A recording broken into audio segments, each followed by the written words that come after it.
সাল থেকে 12 সাল থেকে এই তো এই চন্দ্রগঞ্জ আন্দোলন করে আসছে না? আমি তো দেখছি অসংখ্য, আমি অসংখ্য সামনে খেলা দেখছি, অসংখ্য দিনের খেলা দেখছি। এখন অসংখ্য লোক আমাকে ভয়ভীতি দেখা, কিসের ভয় দেখাইব? আমরা ভয় করেন না লোক কি বলে আমাদেরকে?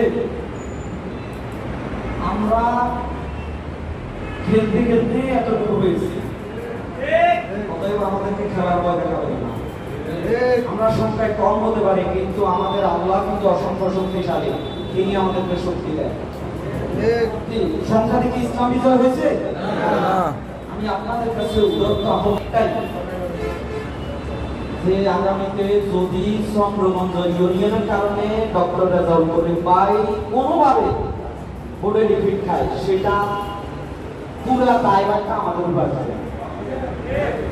কেন? কারণ আমার 60টা ওয়ার্ডে যদি 80 জন উপস্থিত হয়, মাঝে আমার কতজন উপস্থিত হওয়ার কথা ছিল?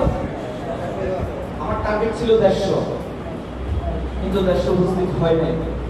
এটা আমার ব্যর্থতা, আমি কারো দোষ দিই নাই। আমি নৈতিকতার ওই শিষ্য বুঝতে পারি নাই, আমি আমলের দিক দিয়ে ভালো হতে পারি নাই, তাই আমার কথা আপনাদের কাছে আমল হয় না।